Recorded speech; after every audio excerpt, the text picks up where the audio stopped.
और chapter reproduction in plant. Topic हमारा pollination चल रहा था। पॉलिनेशन में हमने पढ़ा कि transfer of male gamete from anther to stigma the female reproductive organ. इसमें हम लोग दो तरीके का जानना है कि पॉलिनेशन दो तरीके का होता है, self pollination and cross pollination. Self pollination क्या है, यहाँ मैंने बनाया कि जो प्लांट है उसके अपने फ्लावर सेम फ्लावर के मेल रिप्रोडक्टिव ऑर्गन से फीमेल रिप्रोडक्टिव ऑर्गन तक पॉलन के आने का जो प्रोसेस है दैट इज सेल्फ पॉलिनेशन। और सेम ही प्लांट के इस फ्लावर से इस फ्लावर तक आने का इसको कहेंगे हम लोग सेल्फ पॉलिनेशन। बट यहाँ पे क्रॉस पॉलिनेशन में क्या है, द प्लांट यहाँ पे एक है और एक दूसरा प्लांट है, बट सेम प्रजाति का है, सेम स्पीसीज का प्लांट हो, लेकिन उसके मेल से और इसके फीमेल तक आने का जो ये प्रोसेस है ये क्रॉस पॉलिनेशन है। एक पौधे से दूसरे पौधे तक सेम प्रजाति के जो transfer of male gamete to the female organ that is known as cross pollination. यहाँ पे इसलिए मैंने बनाया कि इसके मेल से इस फ्लावर का जो मेल रिप्रोडक्टिव ऑर्गन है उसके फीमेल तक जाने का सेल्फ कहलाता है, और इसी पौधे के इस फूल से इस फूल तक जाना भी सेल्फ पॉलिनेशन है। लेकिन इस पौधे से इस पौधे तक आने की जो प्रक्रिया है दैट इज क्रॉस पॉलिनेशन। और ये जो पॉलिनेशन है, पॉलिनेशन ऑलवेज नीड एजेंट्स। इसमें दो तीन तरीके के एजेंट हम देखते हैं, ये कैसे यहाँ से यहाँ तक जा रहा है, तो पॉलिनेटिंग एजेंट्स कहलाते हैं। इसमें विंड हो सकता है, हवा हो सकती है, ठीक है ना, एयर हो सकता है, दूसरा इंसेक्ट हो सकता है। इंसेक्ट्स में मैंने बताया था बटरफ्लाई, हनी बी और दूसरे भी हैं। नेक्स्ट है एनिमल्स, इसमें ह्यूमन बीइंग्स भी हैं, हम जब फूल को छूते हैं, टच करते हैं, इधर से उधर होते हैं। दूसरे एनिमल भी हैं, उनके माध्यम से, तो ये these are the agents, wind, insect and animals. Birds भी हैं, एनिमल में आती हैं। बर्ड्स भी फूल पे इधर से उधर बैठती हैं और उनके माध्यम से परागण उनके शरीर से इधर से उधर चला जाता है।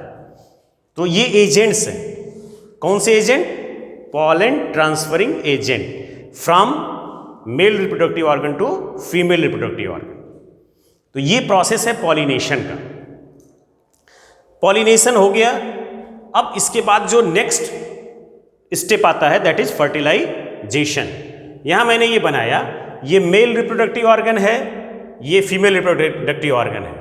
मेल रिप्रोडक्टिव ऑर्गन का जो ये पॉलन सैक है, इसमें से पॉलन ग्रेन्स जब ये मैच्योर हो जाता है तो यहां से निकलकर, मैंने अभी बताया ये एजेंट्स हैं, यहां आ गए, ये पॉलिनेशन का प्रोसेस हो गया, यहां पे ये आ गए।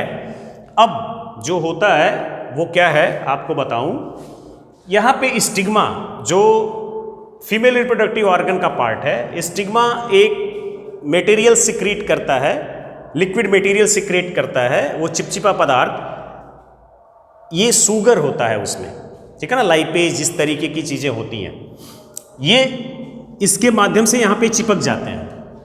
और मैंने अभी बताया कि पॉलिनेटिंग एजेंट है, बहुत सारे पॉलन यहाँ पे ये सेम प्रजाति का ना आके दूसरे दूसरे पौधे के भी या दूसरे दूसरे प्लांट से भी आ जाते हैं। बट ये पॉलन ट्यूब्स तभी डेवलप होंगी, यहाँ मैंने लिखा इसको पॉलन ट्यूब, ये तभी ग्रो करेगा जब सेम प्रजाति का होगा, दूसरे प्रजाति के होने से ये ग्रो नहीं करेगा।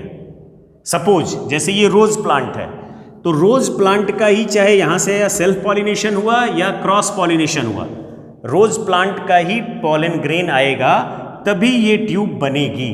अदरवाइज आप सोचिए, हो सकता है कि मैंगो का आ गया या फिर दूसरे किसी पौधे का आ गया जो इसकी प्रजाति का नहीं है, तो ये ऐसे ही यहाँ पे डेड हो जाते हैं, वो ग्रो नहीं करते हैं, ठीक है। फिर जब ये सेम प्रजाति का हुआ और इसको ये मटेरियल मिल गया, ये सुगर मिल गया, इसको ग्रो करने का मटेरियल मिल गया, तो यहाँ से ये पॉलन ट्यूब बनना शुरू हो जाती है। और इस पॉलन ट्यूब के माध्यम से इसमें ये आप देखिए लिखा है मैंने मेल जर्म सेल, यहाँ ये मैंने दिखाया है कैसे कैसे ये नीचे की तरफ बढ़ रहा है। ये मेल जर्म सेल इस ट्यूब के माध्यम से होकर नीचे की तरफ आने लगता है नीचे की तरफ बोले तो वो पहुंचने लगता है कहाँ पे, फीमेल रिप्रोडक्टिव ऑर्गन के पास।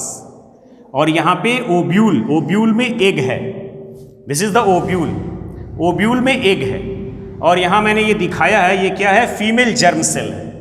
जैसे ही ये आके मेल जर्म सेल और फीमेल जर्म सेल से मिलता है, यहाँ पे मैंने लिखा फर्टिलाइजेशन प्रोसेस क्या है, the fusion of male gamete with female gamete and formation of zygote. यहाँ पे जैसे ये मिलता है, ये एक संरचना बनती है जिसे हम लोग क्या कहते हैं, जाइगोट कहते हैं, युग्मनज कहते हैं हिंदी में।